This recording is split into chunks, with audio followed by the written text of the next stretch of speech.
Okay, Ken, I'd just like to start the ball rolling. Let's talk about Maury Island first, and then talk about the Octopus, Dan Castellero story in Inslaw second, because you really weave two stories of fascinating conspiracies, the one certainly more current than Maury Island. But why don't you tell us the essence of the book you wrote about Maury Island and the Fred Chrisman connection? Okay, that's a good way to approach it. I generally consider the Maury Island book a prequel to the Octopus. The Octopus book came out first, and it was when I was doing research on it that I first actually learned about the Maury Island case because of the connection. Please go for it. Now this is even more exciting. Okay. Well, the main connection, of course, is Michael Riconosciuto, who was the main informant to Danny Castellero. And for the listeners who don't know anything about this, to try to make it as brief as possible, very complex conspiracy tale. Danny Castellero was a writer who was found dead after investigating this kind of transnational cabal, this conspiracy group that he called the Octopus. And the main informant to him, without getting into too many details because we want to talk about Maury Island first, his main informant was a guy that he called a Danger Man, a guy named Michael Riconosciuto, who was a child prodigy and some kind of technological wizard, really, who came up with this really advanced piece of software called Promise that Castellero was investigating. Anyway, Michael Riconosciuto's father was Marshall Riconosciuto, who was a business partner to Fred Chrisman. And Fred Chrisman, of course, is the central character of the Maury Island tale. He was the second of the two Maury Island witnesses. The Maury Island... Mm-hmm. Right. Is Fred a real intelligence man or a wannabe intelligence man? Well, that's the question, isn't it? Yeah. There's a whole division of opinion on that. What we do know about Chrisman is that in 1968, he was identified and investigated by Jim Garrison as the shooter, the Grassy Knoll shooter in the Kennedy assassination. So if Garrison was right, and remember, Garrison is one of only two people to ever bring a prosecution in the Kennedy assassination. And he had a whole team of investigators. If you saw Oliver Stone's movie, for instance, you have an idea. And again, his conclusion was that Chrisman was Kennedy's assassin. And if that's true, then what does that say? Does that make Chrisman a wannabe or a real guy? Right. There you go. And who was Chrisman working for, if not? Well, what I mean is, was he in a group? Was he like Mike Milan, sort of like a gun for hire, or was he officially a member of this, nameless group? Well, he wouldn't actually be a member of the Octopus per se. I mean, he's a player. He's a gunman. A low level operative, just the guy that pulled the trigger. Nowhere close to being a part of the power cabal that Castellero was looking into. But a real guy. And when I see stories that kind of like dismiss Maury Island as a hoax, mm-hmm. I really have to think for myself that who's ever written this thing hasn't really gone into for instance, the idea that Maury Island is a hoax or not is almost inconsequential mm-hmm. when you consider all the other issues involved with Chrisman, with the counterintelligence world, the intergenerational connection of spies and UFOs, and how the ufological subculture is used by the intelligence world. All that kind of stuff, when I see people just say, oh, well, that was just a couple of crazy guys, Chrisman and Dahl pulling a prank, I have to say, you're not really going to get to the bottom of the case if that's what you're going to... Ken, one of the things about this is that it's not even that it was a hoax or not. It's that at least two people died, Frank Brown and the captain on that B-25, because of this. It brought Davidson and Brown, right. Yeah, and it brought Kenneth Arnold in to something that Kenneth Arnold couldn't even verify, but it was the Chrisman machinations that are the most fascinating thing about this case. Seeing what hearing what Harold Dahl had said, knowing what Chrisman wanted to do to be a science fiction writer, bringing in Ray Palmer, hiring Ken Arnold, and then really going on from there. And it's really those years, like what was Chrisman doing during those years? And I don't want to take away your story, but what is Chrisman doing during those years between, let's say, the end of 1947 and 1962, as the Kennedy assassination was planned?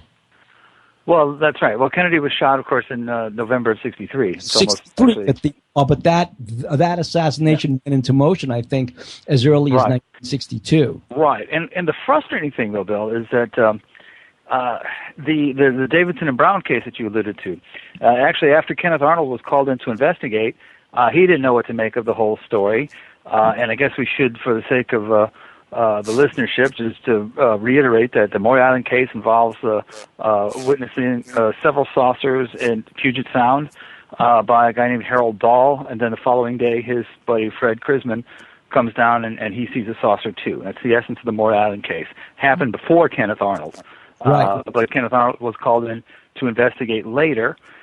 He talked to these guys, brought some other people in, had a lot of strange, mysterious experiences himself at the Winthrop Hotel, but couldn't reach any conclusion himself. So he called in Air Force investigators, Davidson and Brown. And he turned over whatever information he had. He was ready to wash his hands of it because it was such a frustrating and confusing mess. And supposedly these guys recovered something from the saucers. They spewed this flag, a white substance and a black substance, and they recovered it. And they supposedly gave that to Kenneth Arnold, or no, they gave it to Davidson and Brown, who then were going to fly it back for testing when their plane crashed and they were killed. Now, if that's all a hoax, at that point you got to wonder why there was never an official investigation of that crash. But the real frustrating part. You did have. I'm sorry. Go ahead. No, you did. No, but wait. Let me do this while I can. In this month's, and I sent this to Ken. In this month's issue, George Early wraps up his explication of this case, but from the Kenneth Arnold and Ray Palmer kind of point of view, more than it's a hoax. All that George really does show is kind of like all that you could gather from Ken Arnold's side. He was at this point working for Ray Palmer, and I wanted to know what connections there were between Chrisman and Palmer. Okay, that's a very good question. But before I answer, let me get to my point about my frustration. Is that so few people seem to understand the connection between this case and the Kennedy assassination. Yes. The B-25, for instance, that crashed and killed Davidson and Brown. That's still out there in Kelso, Washington. It can still be excavated. People can still find clues. But, nobody does because nobody makes the connection. I mean, they've exhumed Oswald's grave. They've tested his dental records. People are obsessed with that case. And if you could make the case in the popular media or just demonstrate, this is the same guy. And you should have the same obsession with the Maury Island case as we do with the Kennedy assassination. I mean, it should have been at least 5 or 10 minutes in Oliver Stone's movie, right? Right. Well, okay, look, two things. First of all, in the state of Washington, UFO Hunters was out there to do the excavation.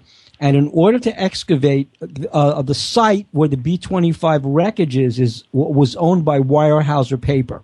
And we were out there. Private ownership. Right? Yeah, private ownership. And they had given us permission to excavate the site. They were very good about it.